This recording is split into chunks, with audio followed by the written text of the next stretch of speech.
menjangkau seluruh pelaku wisata yang ada di wilayah Kelurahan Pulau Kelapa. Bapak siapa? Wah, saya anggota Popdaris Kelapa Tunggal, Bu. Nama saya Sabeni, Bu. Saya selaku tour guide hari-harinya, Bu.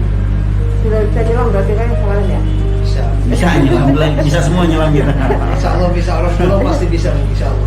Yang pertolongan kalau wisatawan ada masalah udah bisa ya? Apa namanya safe ya Bu ya? Sarang ya. Untuk yang menyelam gitu. Sudah. Tingkatan level ya Bu, nanti kita ada yang sudah. Tapi belum tersertifikasi gitu. Ada ya. Siapa lagi Pak anggotanya Bu? Kenalkan diri Pak. Ya, Bu, nama saya Muhammad Nur, Bu. Kami dari anggota Popdaris Pemandu Wisata. Pemandu wisatanya ya. Halo Pak? Nama saya Jupri Ali, saya anggota Popdaris. Saya salah satu pemandu wisata lokal di Pulau Kelapa juga. Ini Pak selamat.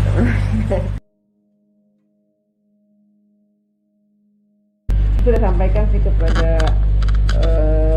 Kemenparnya bahwa kalau masyarakat Pulau Kelapa itu mengharapkan pengembangan dari Pulau Seafood ya Pak ya. Betul, Bu. Untuk dijadikan sejahtera. Tapi kita lihat seberapa jauh sih langkah yang sudah dilakukan oleh masyarakat dan apa yang bisa kita bantu. Itu kan kemarin Pak Safa sudah menyampaikan juga ya bahwa untuk menghidupkan Pulau Seafood itu perlu adanya fasilitas untuk wisatawan yang begitu. Apakah peran dari dinas lingkungan hidup di sini ada gitu? Apakah memang di pulau itu pakai itu juga atau? Karena yang saya tahu juga dari informasi ya dari Bu Puji, dari Ibu Badia sama Bu Devi yang lebih berperan itu ya suku dinas pariwisata, terus apa namanya taman nasionalnya sama juga KPKP ya. 2018, tahun 2019 kita masih tertatih-tatih itu karena memang kita juga nggak boleh bisa kumpul. Terus juga 2020 kita coba lagi. Terus kita ada target untuk pembangunan atau mungkin dalam arti adalah peningkatan fasilitas lah ya, fasilitas wisata. Jadi sarana wisata di kita itu memang masih tradisional ya, masih sifatnya alami. Jadi kita butuh semacam fasilitas buatan, misalnya kayak WC, itu ya kan kita belum memiliki. Terus fasilitas wisata yang lainnya seperti mungkin kayak mungkin ayunan atau mungkin yang berguna lebih kepada peningkatan apa kenyamanan wisata di sini. Banyak hal sebenarnya yang kemarin juga kita sudah sampaikan di Taman Nasional juga sudah memberikan beberapa masukan dan dia coba bantu kita dalam bentuk program-program yang ada kan itu. Ini pun kita lagi nyusun proposal sebenarnya sih untuk itu, dan dia kemarin sudah komitmen untuk bantu kami itu beberapa unit kano, 5 kano sih. Harapan juga sudah kita dibantu peningkatan fasilitasnya.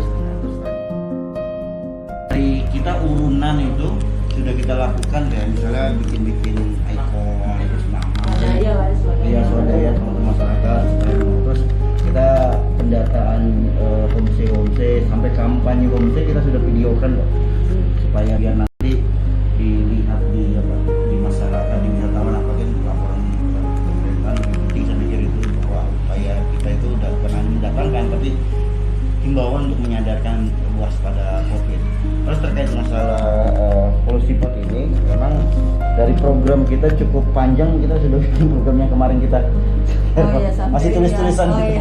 Ya, ada dari jangka pendek, menengah sampai jangka panjang, dan saya pikir ini target yang walaupun sederhana, saya pikir ini cukup berat kalau seandainya kita nggak sama-sama, nggak saling koordinasi dan komunikasi. Karena memang tujuan murni kita adalah peningkatan ekonomi di Pulau Kelapa. Mas, kalau mungkin begini perlu disampaikan juga, kalau ke Pulau Kelapa ini tujuan destinasinya kemana? Setahu saya kan terbatas ya kalau di sini kan. Kalau di kita sekarang tuh lagi menggali potensi budayanya. budaya, Tapi wisata kalau pantai-pantai nggak ada. wisata gitu alam, kan? tetap kita ke pulau juga, ke apa? Ke pantai itu masih ke pulau. Explore-nya ke tempat lain ya. Explore ke jelajah pulau juga, sama dengan Harapan. Jadi wisata Harapan dengan Kelapa itu bedanya cuma homestay saja sebenarnya. Di Harapan cuman hanya sebatas stay saja untuk transit saja, Iya. di Kelapa juga demikian. Nah, makanya kita sedikit menginovasi dengan adanya Pulau Siput gitu. Iya. Jadi kita nanti membuatnya pantai dan beberapa trekking mangrove serta mungkin kuliner yang ada di dalamnya gitu. Udah transit lah ya nanti. Iya. Paling nggak ada tujuan kan. Sekarang Iya. misalnya di Harapan kan ada makan harun tuh. Oh kita makan di sana aja. Kalau Iya. udah datang dari darat ke sini aja makannya ke sini bu, walaupun acaranya misalnya Iya. enggak kan. Sebenarnya ada tujuan. Ada tujuan yang Betul. ditarik. Kalau Harun kan memang tidak terkondisikan karena memang dia ada usaha sendiri. Kalau kita kan memang mengkondisikan supaya ini benar-benar memiliki fasilitas yang Karena memang masih terbatas ya mas. Iya. Restoran yang ada yang pramuka namanya apa tuh? Nusa Resto. Iya. Nusa Resto.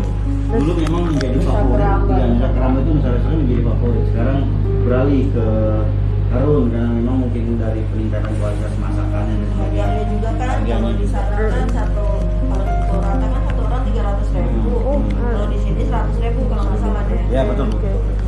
Jadi kalau lima orang itu bisa, wah banyak banget ya. Yang servisnya lumayan. View-nya juga bagus, terus tempat spot divingnya juga keren mas. Karena memang dia di atas air.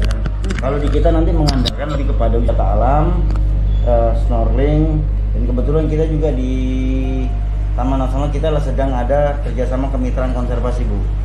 Kerjasama kemitraan konservasi ini salah satunya di Pulau Siput bagian dari kerjasama komitmen kita untuk menjadi sekaligus kasarnya ini kemitraan dalam bidang konservasi, apa yang mau dibangun, apa yang mau dilakukan, kita yang sebagai pengelola.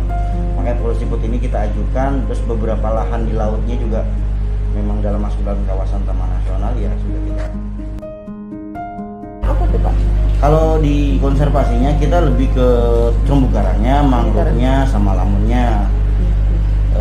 Kebetulan program di Taman Nasional saat ini memang cukup lagi banyak.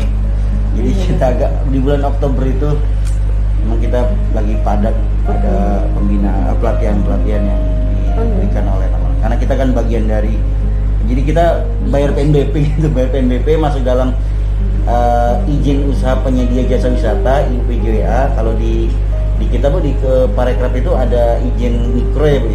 Nah usaha mikro sama kita jadi sedang ngurus juga ke si Pajar.